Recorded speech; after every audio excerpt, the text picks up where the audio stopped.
Bonjour à tous, bonjour à toutes, bienvenue dans Tailgate, le podcast 100% D1 des équipes de The Playoff. Et oui, puisque là, nous sommes en Tailgate spécial D1.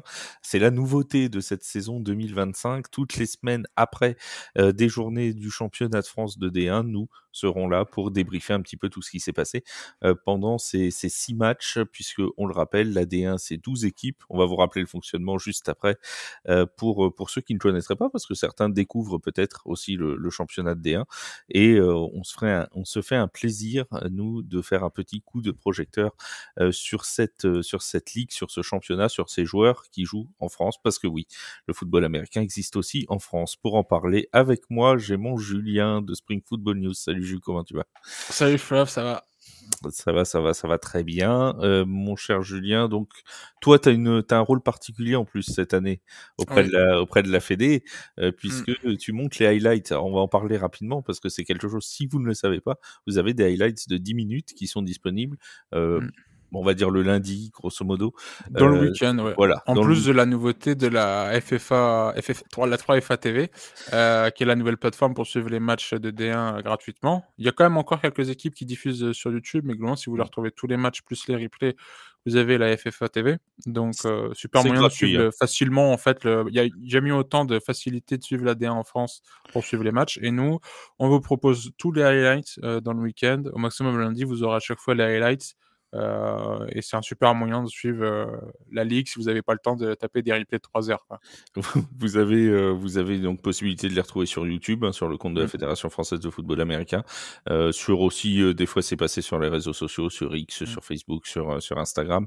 Suivez en général les comptes de la Fédé. Alors je sais que pour Instagram il y a un compte même D1 Elite particulier pour le championnat.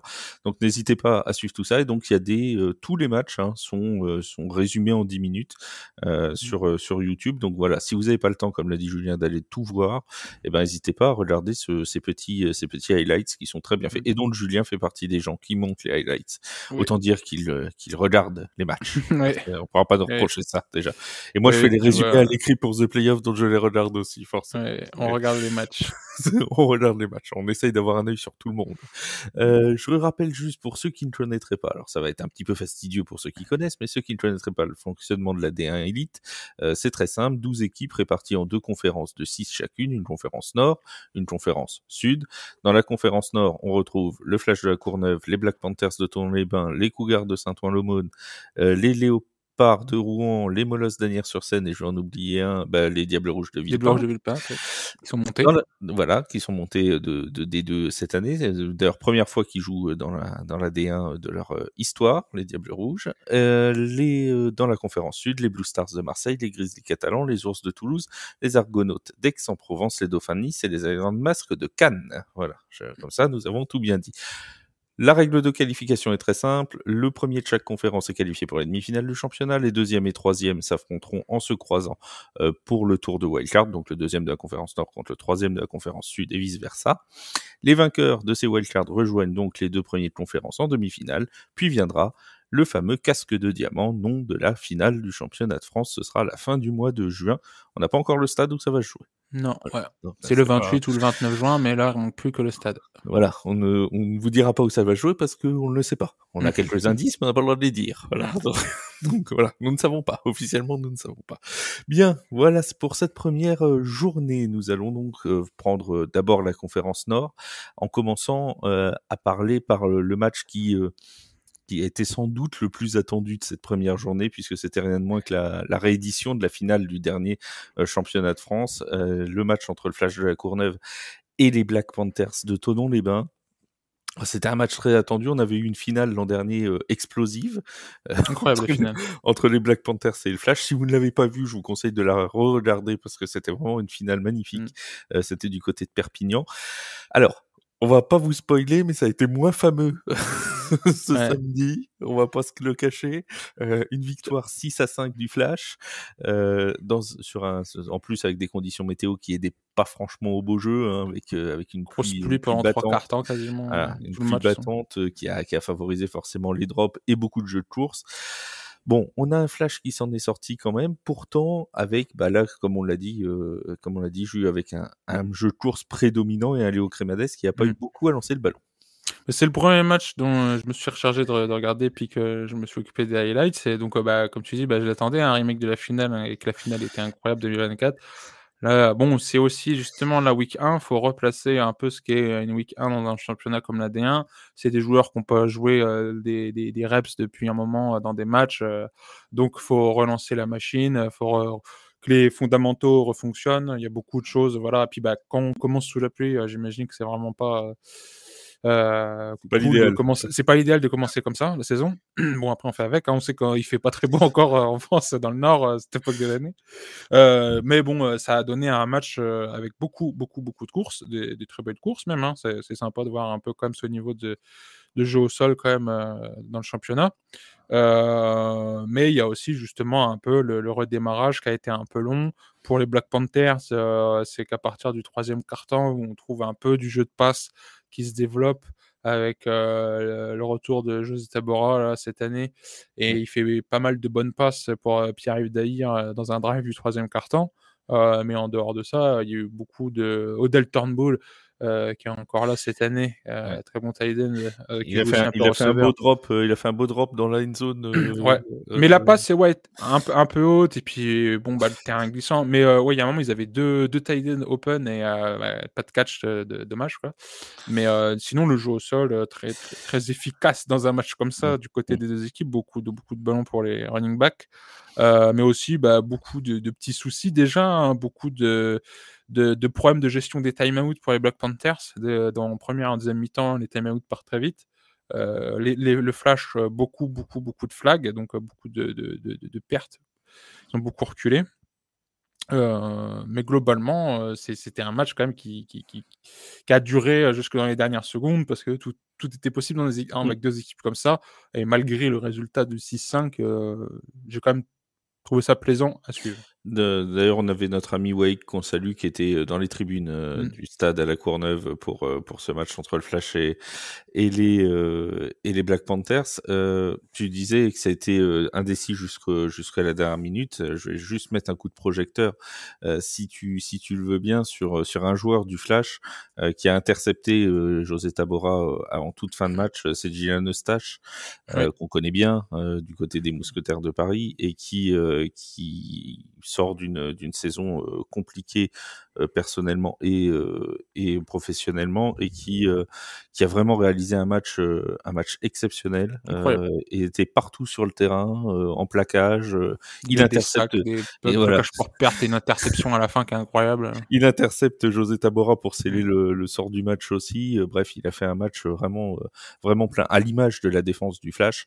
Mais Mmh. vraiment, Gian Eustache a vraiment réalisé un très très bon match et donc faut quand même le souligner. J'avais lu quelque part que les Black Panthers avaient 3 D-line titulaires absents, donc j'imagine aussi pareil, voilà, comme je disais, la D1 peut commencer week 1 et on a déjà des absences notables chez certaines équipes, hein, donc c'est aussi le temps de démarrer la saison, ça prend du temps.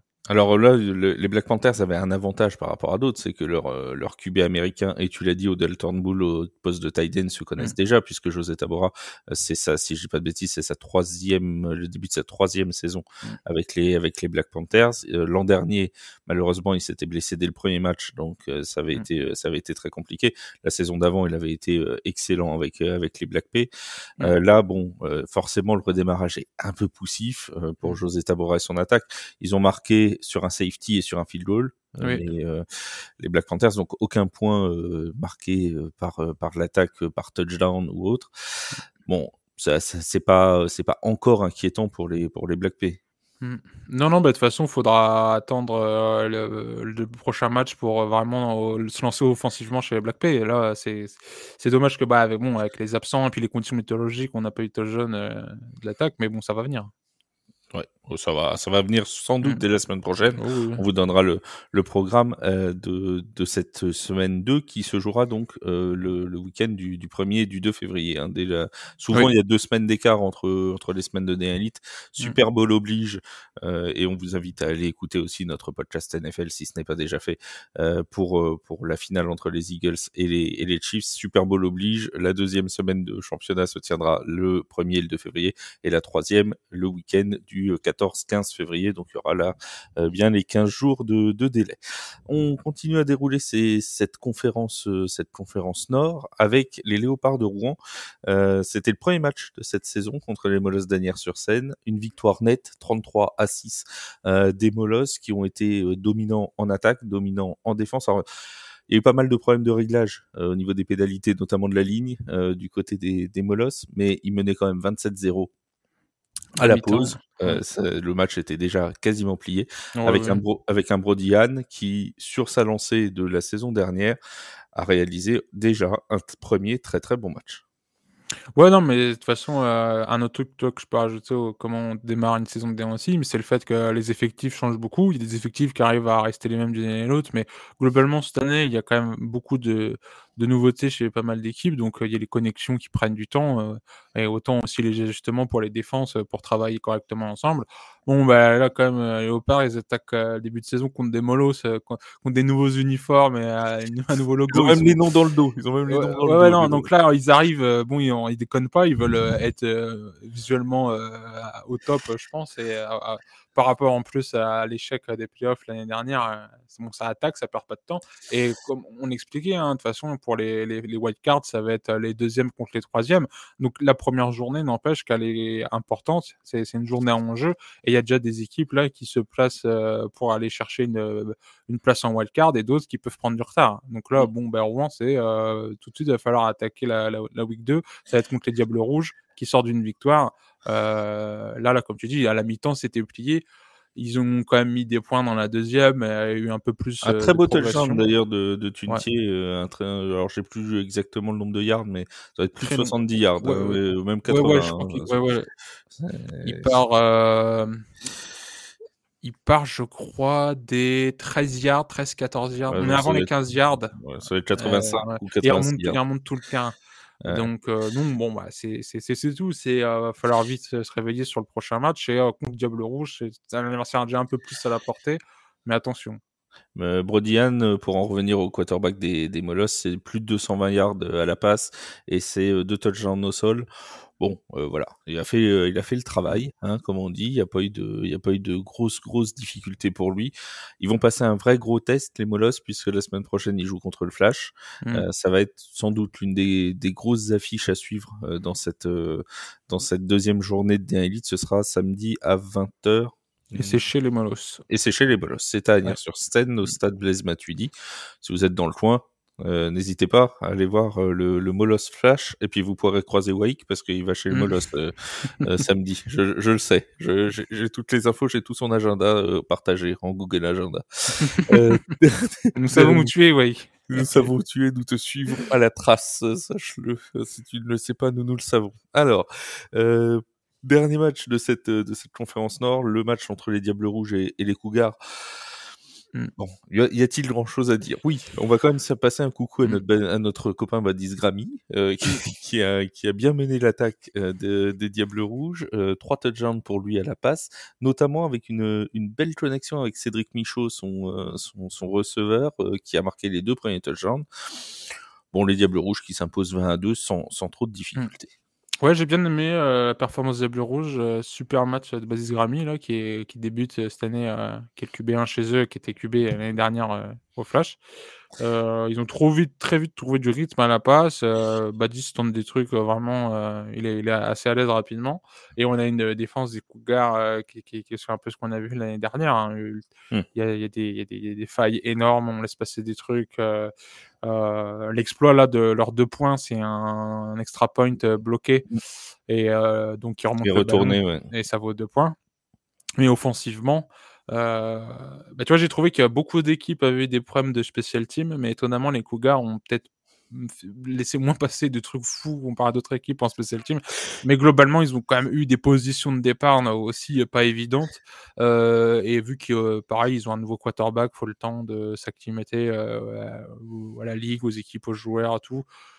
C'était pas, il y a eu quelques trucs au sol intéressants, mais Diable Rouge là se positionne bien pour une équipe qui monte, qui gagne, et qui a la chance d'avoir un petit début de calendrier à leur portée, mais qui a montré un niveau on le précise, mais le coach là des Diables Rouges de Villepinte, c'est Kevin Mwamba, qui est tight end chez Paris Mousquetaires. Donc il y a aussi on retrouve de toute façon des joueurs des Paris Mousquetaires autant chez les joueurs que chez les coachs et c'est vachement intéressant d'avoir des expériences ELF qui sont retranscrites en D1 et on a un niveau de D1 qui d'année en année devient très, très intéressant avec des athlètes de plus en plus, sportivement qui dépassent ce qu'on a pu voir des années précédentes et là, c'est bien d'avoir une équipe qui monte et qui est tout de suite au niveau D1, je trouve. Pour Mmh. ce qu'ils ont montré, à voir si Ouais, ça se ouais. confirme quand même, mais c'est encourageant, je trouve. C'est vrai et puis, tu le disais, ce sera un match contre les Léopards, en 2e semaine. Mmh. Sans faire aucune offense, parce qu'on est là pour offenser personne, nous, Non, non, non. aux Léopards, mais c'est vrai que c'est un match qui peut être important d'ailleurs, que ce soit pour la relégation Mmh. ou pour même la 3e place Oui, oui. éventuellement en wildcard. C'est un match où les 2 équipes qui est assez indécis, où les 2 Mmh. équipes peuvent l'emporter et c'est vrai que ce sera intéressant justement de savoir, qui va s'en sortir, le Mmh. mieux pour éventuellement, tenter, pour les Diables Rouges de se positionner déjà avec 2 victoires, 0 défaite, ce qui serait, un très, Très très bon bon départ, départ ouais. pour Mmh. eux avant de jouer, les gros bras que seront les Molosses, que seront le Flash, que seront les Black Panthers.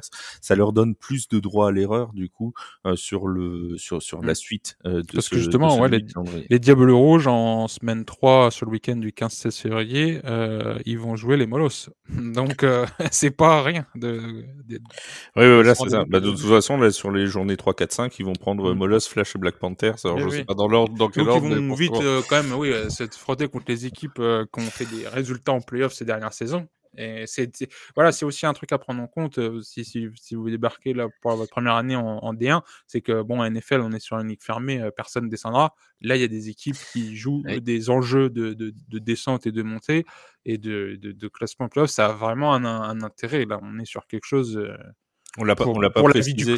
la vie du club et tout, Ouais, enfin bon. c'est vrai que j'ai pas précisé en présentant la D1 Elite, mais normalement, alors je dis normalement parce qu'il y a des histoires de contrats d'objectifs, et cetera, avec les Mmh. équipes de D2. On sait que les Centaures de Grenoble, par exemple, malheureusement l'an dernier, ont pas pu monter alors qu'ils sont champions de D2. Mmh. Voilà, il y a des histoires de contrats avec la fédération, et cetera, et cetera. Mais normalement, dans les statuts, l'équipe qui termine dernière de chaque conférence descend en 2e Mmh. division.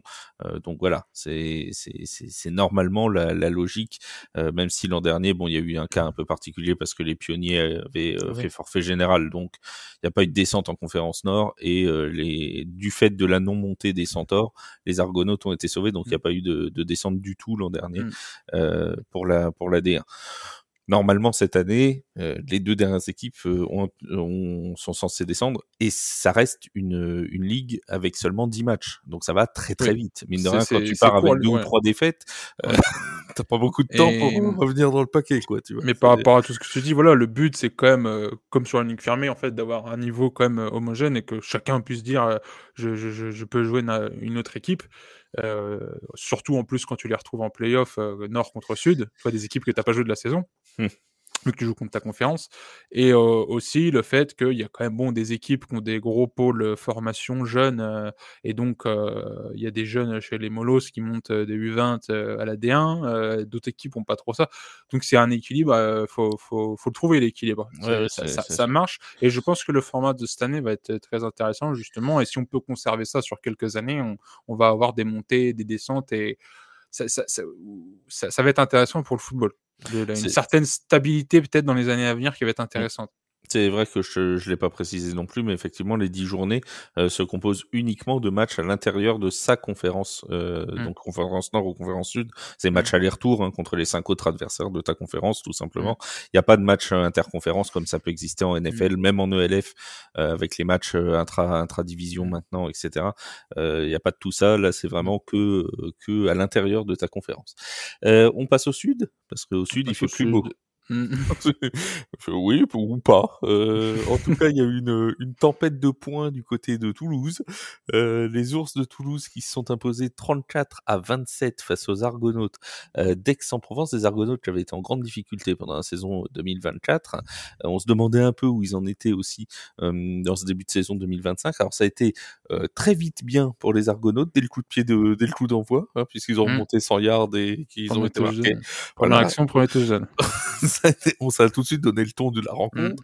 Le problème, c'est qu'après, derrière, ils ont pris 2 touchdowns en 2 minutes, quoi. Donc, Ouais, et justement sur Special Team, les Argos, il y a 2 fumbles, je crois, oui, ouais. donc ça se paye assez cher, hein, déjà le début de saison, et bah, je pense voilà, on est aussi sur une ligue où vous avez beaucoup de joueurs qui jouent double plateau, Oui. donc des joueurs qui jouent, attaque-défense, mais aussi, défense Special Team ou attaque Special Team. On est sur du double plateau dans beaucoup d'équipes, donc beaucoup de tâches à gérer déjà pour un premier match pour tout le monde, et vraiment là, moi globalement, le point, négatif du début de saison, je dirais, c'est, special team, mais il y a on a des très bonnes special teams l'année dernière. On prend les Black Bay, ce que faisait Adel Mmh, Boudil sur special team, c'était mmh. incroyable. C'est aussi un très, très, très, très bon joueur. Mais il y a des équipes justement, on leur laisse un peu le temps de prendre le pouls de la saison. Mais bon, des fumbles, à répétition, ça fait très mal.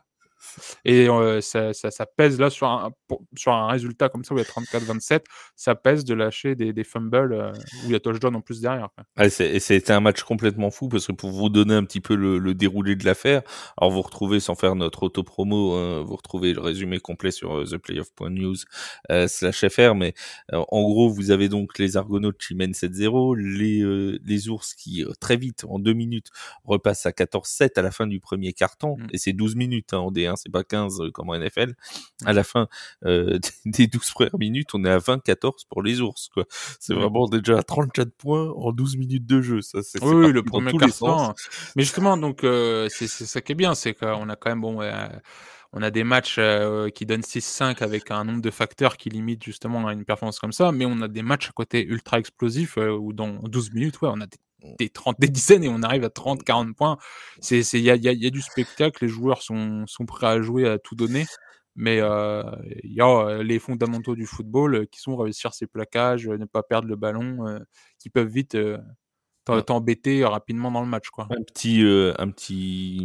On va souligner quand même la performance d'Adam Delamarre, Mmh. le running back de Toulouse, Ouais. qui a inscrit un excellent touchdown de plus de 90 yards dans le deuxième quart-temps. Vraiment un très très beau touchdown. D'ailleurs, il devait pas être loin déjà des 150 ou Mmh. 160 yards à la course au bout de la première mi-temps, Adam Delamarre.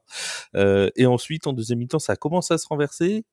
C'est passé à 27-27. Ils sont revenus à égalité, Mmh. les Argonautes, et Braden Howell, le nouveau quarterback américain des Ours, va inscrire par lui-même le touchdown. D'ailleurs, je crois que c'est sur cette action-là qu'il prend un deuxième comportement antisportif et qu'il est exclu de la rencontre, ou c'est quelques minutes après, je sais plus. En tout cas, il en prend un, c'est sûr, sur sa célébration, et il sera exclu quelques instants plus tard. Bienvenue en D1, Monsieur On Braden en Howell. reparlera pour le match des Blue Stars, Voilà, qui a on y eu des arrive. ça pour les Grizzlies, je pense que les hein, on en parle après. Oui, on va y arriver. On va y Mmh. arriver à notre ami Callum Davidson, je suppose. C'est ça dont tu veux parler, ce petit touchdown rappelé. On y vient tout de suite.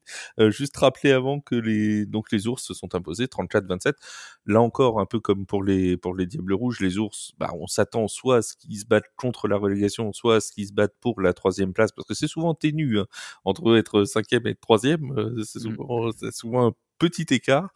Donc, bah, c'est toujours une victoire qui est importante, de commencer contre. Normalement, les Blue Stars et les Grizzlies sont censés être les 2 meilleures équipes de la conférence Sud. De commencer contre un adversaire dit à sa portée et de prendre une victoire, ça peut être très très important pour la Mmh. suite de la saison. Les Blue Stars de Marseille, justement, et les Grizzlies catalans. Alors là, on s'y 1er match nul de l'année. voilà, on attendait. Alors, vous étonnez pas, il y a beaucoup plus de matchs nuls en D1 qu'il y en a en NFL, tout simplement parce qu'il y a pas de prolongation sur la Il y a saison pas de régulière. prolongation en Hein, saison voilà. régulière. On est sur des règles Voilà. NCAA, Il y a donc match nul, il y a match nul. Voilà. ouais, Heu, ça les prolongations n'arrivent, qu'en play-off en D1. Tout à fait. Avec des règles d'ailleurs, proches de celles de la NCAA, Ouais, ouais. également, Mmh. pour les prolongations. Le match entre les Blue Stars et les Grizzlies est particulièrement attendu puisque c'est 2 équipes qui sont habituées à être en haut de la conférence Sud, et les Grizzlies, si je dis pas de bêtises, n'ont jamais battu les Blue Stars en D1 de leur histoire encore. L'an dernier, ils avaient été chercher un match nul sur le score de 14 partout, et voilà-t-il pas que cette année, revoilà la même dès la première journée, match nul 14 partout, avec des Grizzlies catalans qui ont mené au score 7-0, qui ont été menés 17-7 et qui sont revenus à la toute fin du match. Parmi les joueurs catalans à souligner, on parlera de Marseille juste après, mais parmi les joueurs catalans, l'arrivée de Callum Davidson, l'Écossais, le running back écossais, qui a marqué le premier touchdown de la partie et qui a failli en marquer un deuxième, On a marqué un deuxième, qui a il a été été rappelé. marqué, qui a été rappelé pour conduite antisportive. Voilà. Donc là, dans le match, on a 2 touchdowns justement qui sont annulés. On a celui-là pour conduite antisportive et on a un autre qui est un fumble scoop qui est retourné par la défense. Mais en fait, là, coup de sifflet intempestif. Donc là, bah, les arbitres ont empêché un touchdown d'être validé parce que bah, ça, c'est pareil, hein, les arbitres, c'est un peu leur début de saison aussi à eux. Oui. Bon, il y a le fumble, tout se passe bien, là, ça aurait dû compter.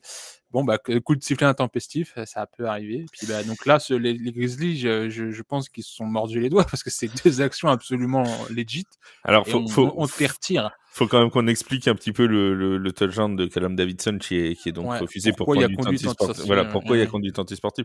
Alors, vous retrouverez la vidéo, je crois que c'est Brice Jacques, Cousin, qui l'a reposté sur Je son l'ai mis dans les Instagram. highlights parce que Tu l'as mis dans les justement, highlights aussi, dans voilà. les highlights, je veux, il y a certains touchdowns qu'on montre pas, dans un highlight parce que, s'il y a un holding, offense, enfin bon, c'est pour faire aussi des highlights courts, on est obligé de couper beaucoup de trucs. Il y a beaucoup de trucs. Mais en fait, là, je le laisse parce que c'est une action quand même réussie et qui est Ouais, rappelée, ah en fait. oui. C'est un truc qui est rappelé, donc c'est assez unique et je trouve que c'est bien pour la J'avoue compréhension que du moi, match. au début, j'avais pas le son et j'avais pas vu le flag, Ouais. parce que j'avais 3 matchs en même temps et je vois que le touchdown est rappelé et au début, je me suis dit: «Mais pourquoi ils l'ont Mmh. rappelé?» Alors, on va expliquer à ceux qui ont pas vu les highlights, mais vous irez les voir quand même sur YouTube. Callum Davidson arrive donc à transpercer, la ligne, défensive marseillaise, et en fait, à quoi? 3-4 yards de la ligne, il commence à ralentir sa course. Mmh. Il ralentit sa course pour rentrer, dans la end zone. Comme a fait, je crois que c'est Lamar Jackson qui avait fait ça il y a quelques Ouais, c'est un semaines, peu la marque de Lamar, voilà. des fois, ouais. C'est je cours et puis bon, ou Saquon Barkley aussi l'a fait, Je en je contre les Rams. Je cours, ouais, je c'est ralentis, je cours, je ralentis, je Je cours, je chambre un ralentis. peu le Voilà. défenseur Je qui m'a collé, sur 50 yards et puis au final, Sauf dans qu'en les 5 dernières. NFL, ça passe. En D1 Elite, c'est interdit. Voilà, on n'a Ah bah, pas de toute façon, le dans c'est tous les voilà. matchs, il y a eu beaucoup de flags, antisportives. C'est, quand même, un truc, qui se répète, bon C'est ben, difficile à juger m'en quand même parce que bon, alors tu te là, sur dis celui-là, oui, alors globalement, je pense qu'il faudrait quand même permettre aux joueurs de célébrer. Là, le problème, c'est que on parle d'un quelqu'un qui est là que depuis quelques semaines, hein. Il est débarqué il y a pas longtemps en France pour faire sa je pense saison. qu'il n'a pas compris pourquoi Il y ils sont a, je pense, un niveau d'acclimatation au règlement, un peu de tout comment ça se vit une saison de D1. Donc c'est vraiment, il ralentit gentiment, j'ai envie de ah dire. oui, C'est oui, pas méchant. il y a Il y a pas de pas geste envers, les derrière. commentateurs le disent, il y a pas de provocation. Je trouve même que justement, il a un gars qui est sur lui, puis il y a un gars qui arrive sur sa droite, il peut se faire potentiellement télescoper quand il entre en une zone.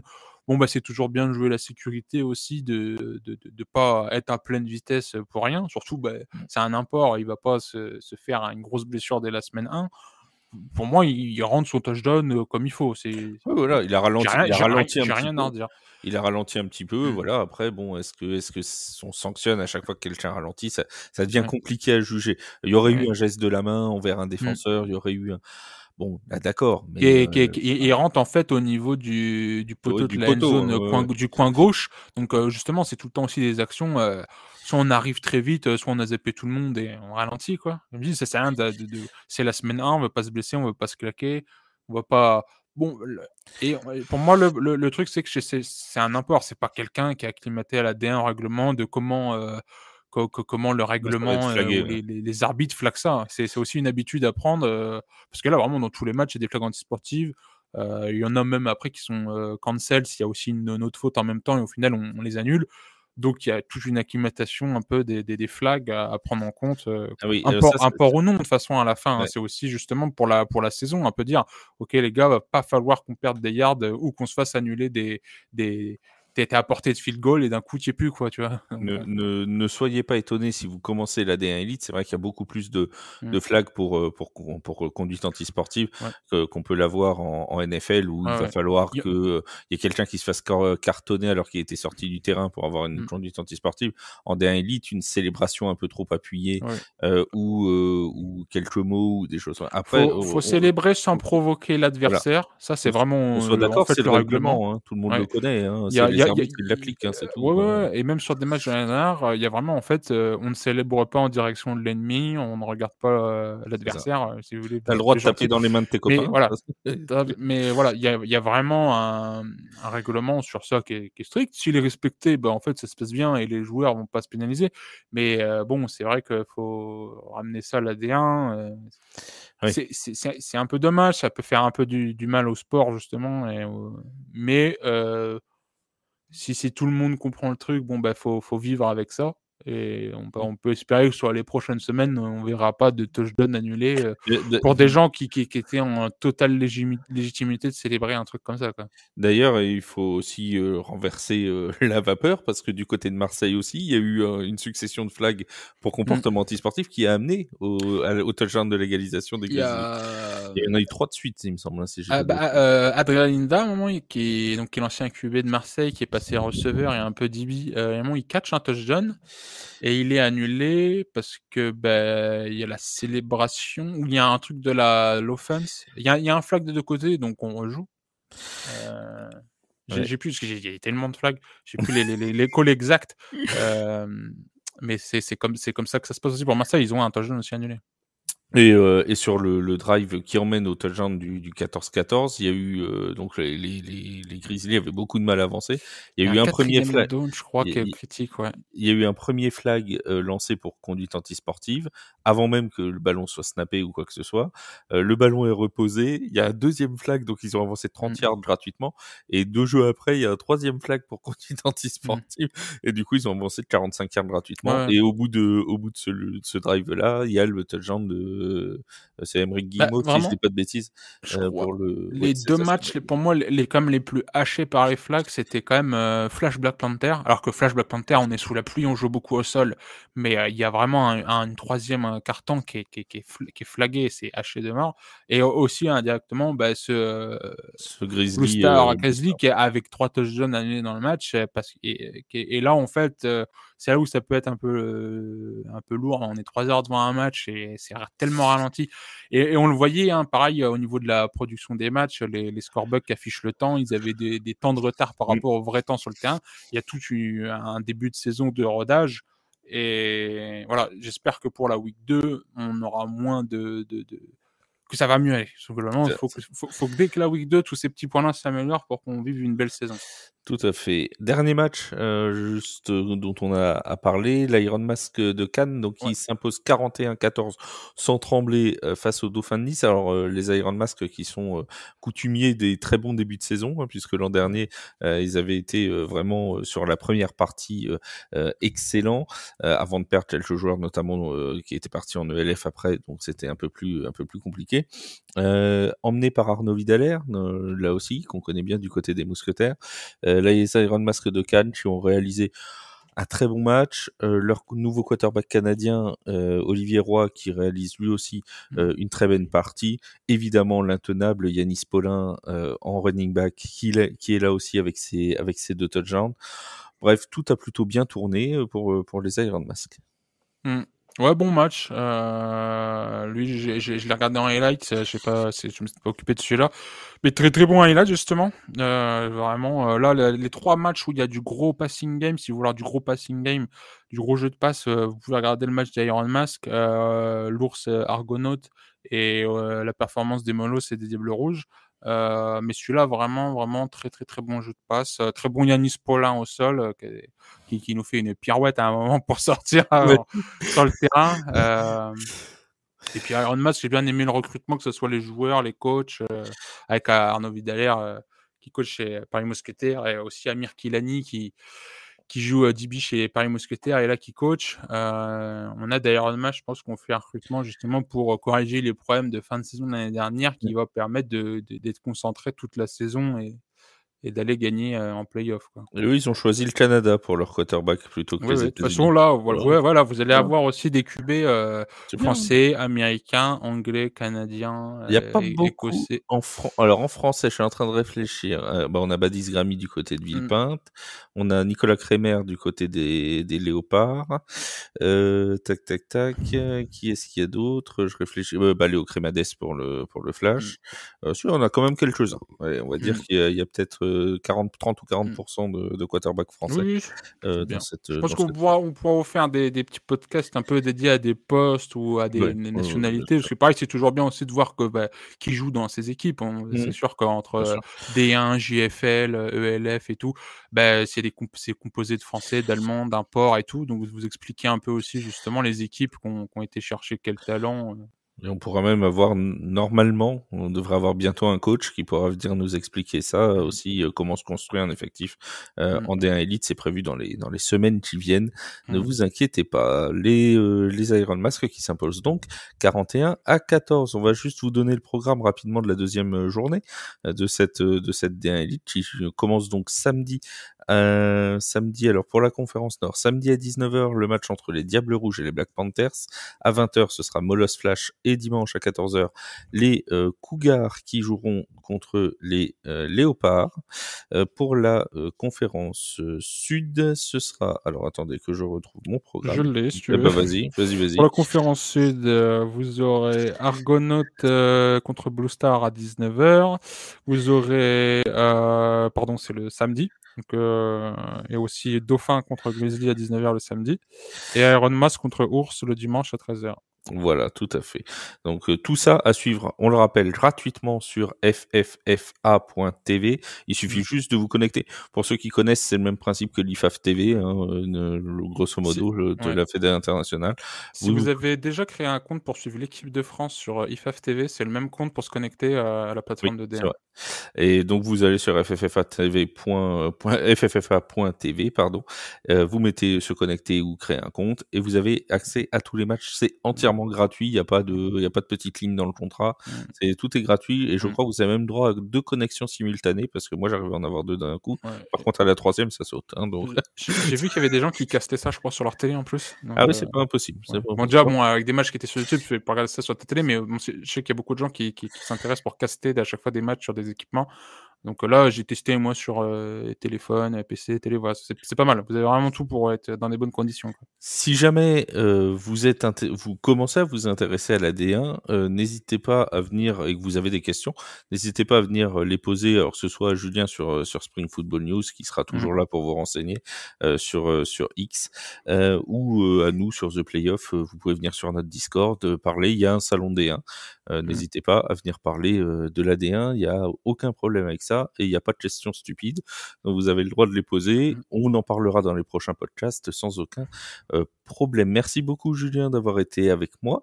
Merci de m'avoir invité. On se retrouve donc la semaine prochaine pour débriefer la deuxième semaine. N'hésitez pas à jeter un coup d'œil, même un coup d'œil indiscret pendant cette. En plus, il n'y a pas de NFL ce week-end, donc vous pouvez vous consacrer à la D1 Elite. Ça vaut le coup de prendre cette semaine pour s'intéresser à la D1. Voilà, ça vaut le coup. La deuxième semaine, ce sera le bon moment. On salue tous ceux à la fédération qui font tout pour que tous les matchs se déroulent le mieux possible. On salue les joueurs, on salue les coachs, on salue tout le monde et on se dit à très vite sur The Playoffs. Salut tout le monde. Salut.